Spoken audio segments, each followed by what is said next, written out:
Headlines is sponsored by Wonder Cement. एक perfect शुरुआत.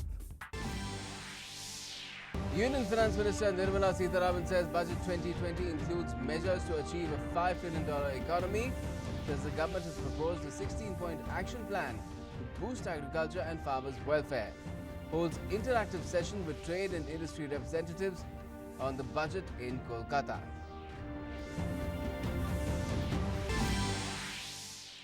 Delhi Chief Electoral Officer Ranbir Singh says voter turnout in the National Capital's Assembly polls was 62.59%.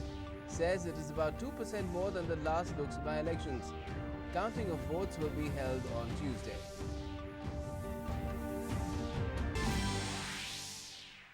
Death toll due to coronavirus climbs to 813, exceeds the 774 deaths recorded globally during the 2002-2003 outbreak of SARS.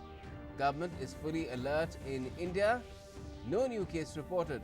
More than 9,400 persons under community surveillance. 1,510 samples have been tested and 1,507 samples have been found negative. President Ramnath Kovind and Prime Minister Narendra Modi greet the people on the occasion of Sant Guru Ravidas Jayanti. President Kovind says Sant Guru Ravidas was a prophet of peace, love, truth and social reawakening.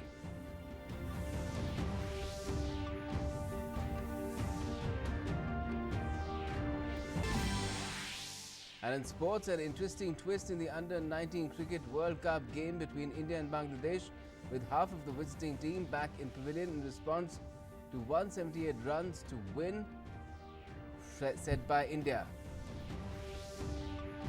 Headlines was sponsored by Wonder Cement.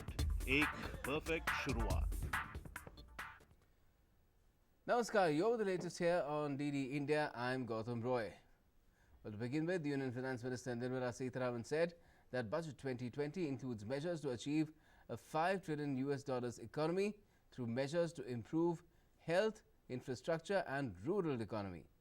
Addressing a press conference in Kolkata, she also said that in order to address any kind of rural distress, a 16 focus point action plan is to be announced. Various windows, whether it is directly paying to the farmer or improving on their health, looking at aspirational districts and creating assets there, looking at aspirational districts and making sure that infrastructure related to health, hospitals and so on are created there. At the block level, making sure that we are able to have storage for grains and having better access for the farmers. In order to address any kind of rural distress, 16 focus action points have been announced. So I expect all this to lead towards building a $5 trillion economy. Replying to another question on GST, the Finance Minister also advised against frequent changes in rates. She said that the government has proposed GST Council to consider rationalization of rates once in a year instead of after every 3 months. She said that rates changing after every 3 months creates problems for businesses as well as the government in assessing returns. We've literally proposed to the GST Council, literally in the sense, not formally, as a part of a small discussion, we said, can we consider a situation where once in a year alone we would do any rate rationalization, reduction or increase and everything else, not every 3 months. We'll do. But if you do it every 3 months, both business and government remain uncertain. The Finance Minister held an interactive session today with traders and industry representatives on Budget 2020, Jan Jan Ka Budget in Kolkata in West Bengal. During the interaction, trade and industry representatives asked her questions on Budget 2020 and on initiatives on startups and technological innovations, among others. The FM said that Prime Minister's vision of New India will be successful with initiatives in entrepreneurial and digital India arenas. The FM also asserted on the importance and utilization of technology for industry solutions, with government acting as facilitator. Prime Minister Modi is looking at building a new India, India which really gives space for the spirit of entrepreneurship which has been ingrained in our society. especially when Prime Minister's New India wants to benefit from the technologies available, wants to use technology more as an objective interface between what is otherwise delivered by the government and what is otherwise performed by the businesses. In other words, for government to be a facilitator, today we have the advantage of technology. Sitharaman also said that the government will soon open ATMs in tea growing areas in Assam. She said that such ATMs will facilitate cash to workers in tree growing areas. Where bank branches, for reasons of viability, don't appear, we are fully willing to provide through the banks enough number of ATMs and working and kept up to date ATMs in tea growing areas to benefit the workers. We will assure you, not taking months, within weeks, I will have banks set up ATMs wherever you want us to. And cash cannot be scarce for these workers who live on their wages. Delhi Chief Electoral Officer Ranbir Singh has said that voter turnout in the Delhi Assembly elections has been 62.59%. Addressing the media in New Delhi today, he said that it's about 2% more than the last Lok Sabha elections. Counting of votes will take place on Tuesday. हमारा जो voter turnout आया है वो है 62.59%. आप सब जानते हो कि लोकसभा इलेक्शन में हमारा टर्नआउट 60.5% था. So it is slightly more than that. It is about 2% more than that. The death toll from the novel coronavirus outbreak has jumped to 813 today, overtaking global fatalities in the 2002-03 SARS epidemic. Even as the World Health Organization said, the outbreak appears to be stabilizing. According to figures from the National Health Authorities, 89 more people have died, mostly in Hubei, the province at the center of the outbreak. The toll is now higher than the 774 people killed worldwide by SARS nearly 2 decades ago. The latest data has come after the WHO said the last 4 days had seen some stabilizing in Hubei, but warned it was very early to make any predictions and the figures can still shoot up. Almost 37,200 people in China have now been infected by the new coronavirus, believed to have emerged late last year in a market that sold wild animals in Hubei's capital, Wuhan. Then, of course, it spread across the nation and to other countries as well. And Hong Kong has begun a mandatory 2-week quarantine for anyone arriving from mainland China. Visitors are being told to isolate themselves in hotel rooms or government-run centers, while residents are required to stay in their homes. Flouting the new rules will be punishable with a fine and a prison sentence. There have been 26 confirmed cases of the virus in Hong Kong.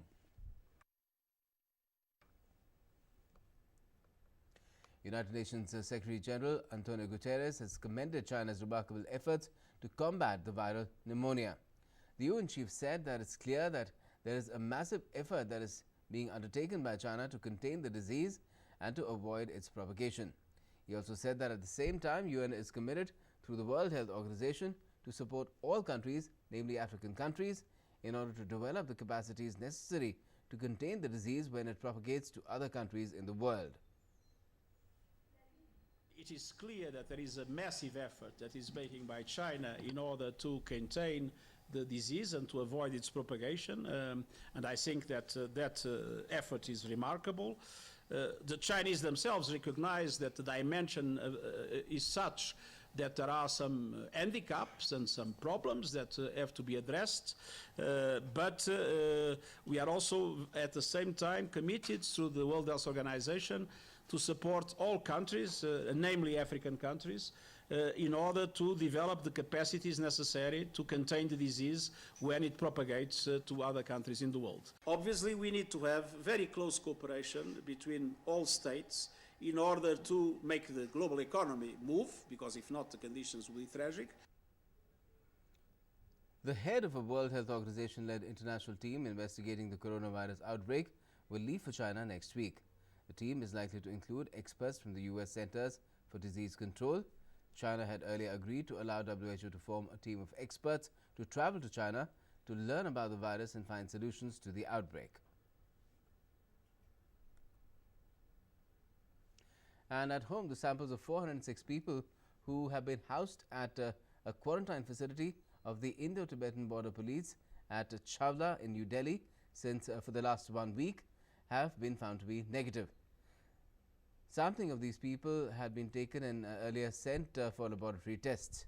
A total of 406 people who came back from Wuhan in China, including 7 persons from the Maldives and 1 from Bangladesh on the 1st and 2nd of February, are being looked after at the Chawla quarantine facility of the ITBP by an expert team of doctors and medical professionals. Periodical checkups are being done as per medical protocol. 7 persons who were shifted earlier to Safdarjung Hospital in Delhi as a precautionary measure are now back.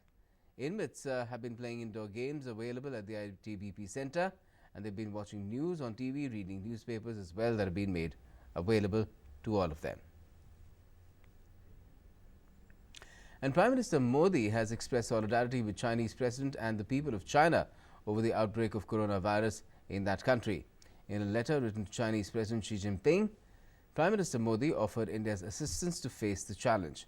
The PM offered condolences at the unfortunate loss of lives due to the outbreak. The PM also conveyed appreciation for the facilitation provided by the government of China for evacuation of Indian citizens from the Hubei province.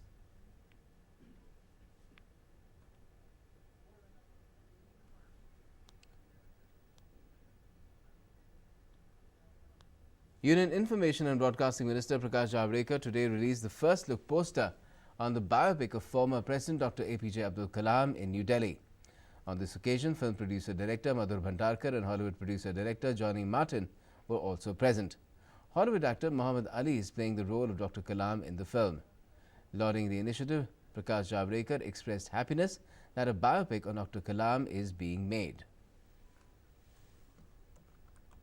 I am very happy to release first look of poster on the biopic of APJ Abdul Kalam, the darling President of India, who was a great human being, and therefore it becomes a story of the humankind, of how a dedicated, intelligent and a disciplined person can come up and rise to the top. It will be of international standard, and by the year end we will be happy to release this also in our INB theatre here in Delhi. Union Minister for Minority Affairs Mukhtar Abbas Naqvi has said that Hunar Haat, being organized across the country by the Ministry of Minority Affairs, have proved to be a mega mission of economic empowerment for needy master artisans and craftspersons. He was addressing the gathering after inaugurating Hunar Haat along with the Governor of Madhya Pradesh Lalji Tandon at Indore. Mukhtar Abbas Naqvi said that Hunar Haat has become a mega mission of indigenous craft, cuisine and culture and economic empowerment of master artisans as well as craftspersons. The success of Hunar Haat can be gauged from the fact that about 3 lakh needy master artisans, craftsmen and culinary experts have been provided employment and employment opportunities through Hunar Haat in the last nearly 3 years. These beneficiaries include a large number of women artisans. Former President Pranab Mukherjee released the book Gandhi's Hinduism and the Struggle Against Jinnah's Islam in New Delhi. The book, authored by Rajya Sabha MP M.J. Akbar, dives into history and gives a factual and intriguing account of the period and events that unfolded during partition. Speaking on the occasion, former President said and quoted in fact Maulana Azad, saying that Pakistan is not only harmful for India but also for Muslims. It was the view shared by Maulana Azad itself, who issued a statement on 15th August 1947. I have come to the conclusion that Pakistan is harmful not only for India as a whole, but for Muslims in particular. This book underlines the fact Jinnahs proclaimed Islam is danger. His famous slogan, which sowed the seeds of partition, Gandhi replied that no faith could be in danger in India, because India had always been a homeland for every faith. National Security Advisor Ajit Doval also mentioned that Gandhiji felt that spiritual content of the society was higher than political aspirations. Gandhi felt that the spiritual content of this society was much superior to the political aspirations of the people. And at one point of time, when the conflict comes, probably the higher sense of this thing would be able to prevail. And Jinnah felt exactly the opposite. Probably in history, 70 years is not a very long time. Time will pass and we'll learn by our own experience. Probably we will do the right things after we have done, experimented with everything else. We will realize that our coexistence is a possibility and a reality and is the only thing that is beneficial. Sri Lankan Prime Minister Mahinda Rajapaksa visited Varanasi today and offered prayers at the famous Kashi Vishwanath temple. He praised the works going on for Prime Minister Narendra Modi's dream project, Kashi Vishwanath Corridor. He later visited Baba Kal Bhairav temple that is considered as Kashi Ke Kotwal. Later, Mahinda Rajapaksa visited Sarnath near Varanasi and paid tributes at the Dhamik Stupa, where Lord Buddha gave his first sermon to 5 disciples after attaining enlightenment.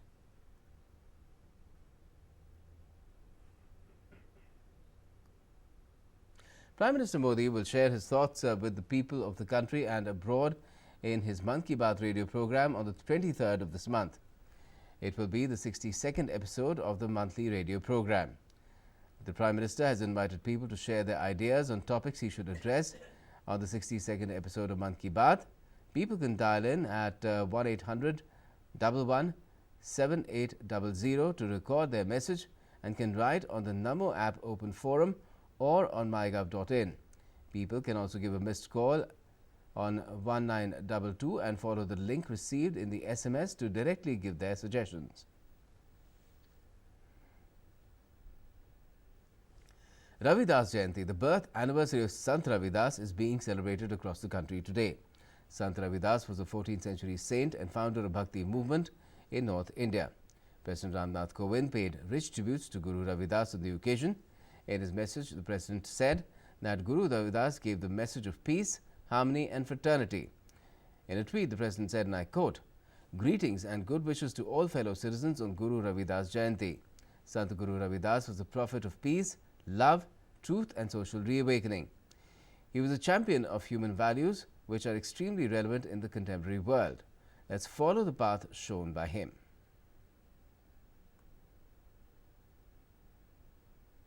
And Prime Minister Narendra Modi also paid rich tributes to Guru Ravidas. In a tweet, the PM said Guru Ravidas emphasized on harmony and brotherhood for a positive change in society, which is still relevant today. The PM said his education based on justice, equality and service will continue to inspire people in every age. The PM also shared a video on his Twitter account. संत रविदास जी के विचारों का विस्तार असीम है। उन्होंने जो दर्शन दिया है वही सही जीवन जीने का रास्ता, और वह भी बहुत सरल तरीके से दिखाता है। रविदास कहते हैं, ऐसा चाहूं राज में जहां मिले सबन को अन्न, छोट बड़ो सब सम बसे, रविदास रहे प्रसन्न। यानी गुरुजी ने ऐसे भारत की कल्पना की थी जहां बिना किसी भेदभाव के सबकी मूल आवश्यकताओं का ध्यान रखा जाए। उन्होंने कहा था, जाति जाति में जाति है, जो केतन के पार। रविदास, मनुष्य ना जुड़ सके जब तक जाति न जात। मतलब जाति केले के पत्तों की तरह है, जहां पत्तों के भीतर पत्ते होते हैं, जातियों में भी ढेर सारी जातियां हैं। ऐसे में जब तक जाति के नाम पर किसी से भेदभाव होगा, तब तक सभी मनुष्य एक दूसरे से पूरी तरह नहीं जुड़ पाएंगे। संत रविदास जी ने अपने संदेशों के माध्यम से अपने पूरे जीवन काल में श्रम और श्रमिक की अहमियत को समझाने का प्रयास किया। संत रविदास जी के संदेशों ने हर तबके, हर वर्ग के लोगों को प्रभावित किया है। संत रविदास जी को नमन करता हूं। BJP President J.P. Nadda and other senior leaders also paid floral tributes to Sant Ravidas on his birth anniversary. The BJP President said that Sant Ravidas was a preacher of brotherhood and unity, and the work of constructing a temple dedicated to him will also commence soon. उनकी रूहानी जो उपदेश थे वो एकता और भाईचारे के लिए जाने जाते हैं। उनकी जो लोकवाणी थी वो अद्भुत थी, जिसके माध्यम से उन्होंने समाज को जगाने का काम किया। संत गुरु रविदास जी के मंदिर का विषय काफ़ी चर्चा में आया, लेकिन भारत सरकार ने उसको बहुत अच्छे तरीके से सुलझाया है और अभी आने वाले समय में वहाँ भव्य गुरु रविदास जी का मंदिर बने, उसका काम चलेगा। P. Parameswaran, one of the senior-most pracharaks of the Rashtriya Swayamsevak Sangh and former leader of the erstwhile Bharatiya Jan Sangh, passed away in the early hours today. He was 91. The founder-director of the Bharatiya Vichar Kendram took his last breath while undergoing Ayurvedic treatment in Kerala's Palakkad district. Parameswaran, who had worked with leaders like Deen Dayal Upadhyay, Atal Bihari Vajpayee and L.K. Advani during the Jan Sangh days, was honoured with Padma Vibhushan, the country's second highest civilian award, in 2018 and Padma Shri in 2004. Born in 1927 in Muhamma Alapura district, he joined the RSS during his student days. Fondly called Parameswaran Ji, he was a prolific writer, poet, researcher and a widely respected RSS ideologue. Prime Minister Narendra Modi has expressed his condolences on the demise of veteran RSS ideologue P. Parameswaran. In a tweet, the PM said, Shri P. Parameswaran was a proud and dedicated son of Bharat Mata. His was a life devoted to India's cultural awakening, spiritual regeneration and serving the poorest of the poor. Parameswaran Ji's thoughts were prolific and his writings were outstanding. He was indomitable. An institution builder, Parameswaran Ji nurtured eminent institutions such as the Bharatiya Vichar Kendram, Vivekananda Kendra and others. I am fortunate to have interacted with him many times. He was a towering intellectual. Anguished by his demise. Om Shanti.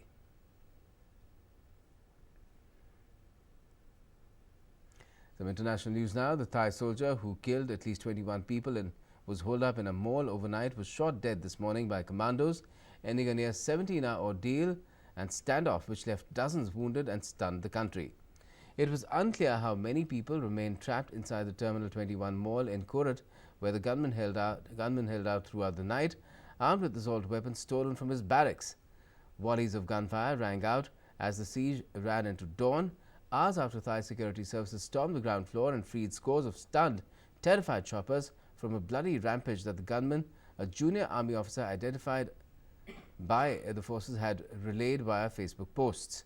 Commandos from the elite Thai police units killed the gunman, a police spokesperson said, after an operation involving hundreds of security personnel. A fleet of ambulances left the front of the complex and forensic police poured into the grim crime scene shortly before the gunman's death was confirmed.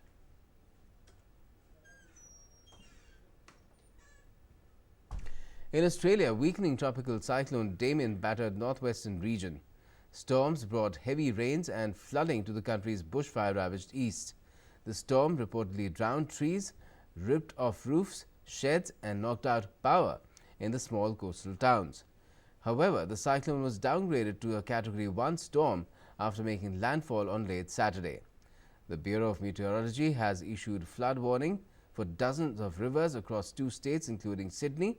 Meanwhile, Australia's east coast has been lashed with days of rainfall that has caused flash flooding in New South Wales and Queensland. The heavy rain comes after months of bushfires, with the downpours dousing blazes that have been burned out of control for months.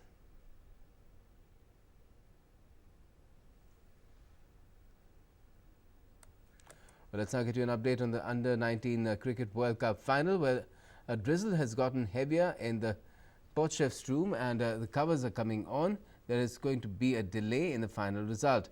Bangladesh have scored 163 runs for the loss of 7 wickets and replied to India's victory target of 178 runs in the summit clash of the Under-19 World Cup that is being played at Potchefstroom in South Africa. Earlier, India were all out for 177 in 47.2 overs. Yashasvi Jaiswal scored 88 runs off 121 balls to be the top scorer for his side. The famous Taiwan Lantern Festival opened in Taichung on Saturday. Putting aside worries about the coronavirus, tourists and locals attended the annual festival with great enthusiasm. 10 rounds of 150 lanterns each were released into the sky by locals and tourists. The government, however, urged the event goers to take precautions against the deadly coronavirus. Visitors had their temperatures taken and wore face masks to prevent the spread of the disease. Taiwan has reported only 16 cases of coronavirus compared with more than 32,000 in China. The famous Venice Carnival kicked off with thousands of Venetians and tourists lining the banks of the canals to watch the parade of floats. Floating illuminated structures and breathtaking light displays over the famed waterways of Venice marked the opening of the Lagoon City's annual carnival. The nighttime spectacle sent off the 2020 edition of one of the world's oldest carnivals to a romantic start. While the city fills with thousands of tourists across Italy and the world during the 2 weeks of the carnival. The carnival will conclude on the 25th of this month.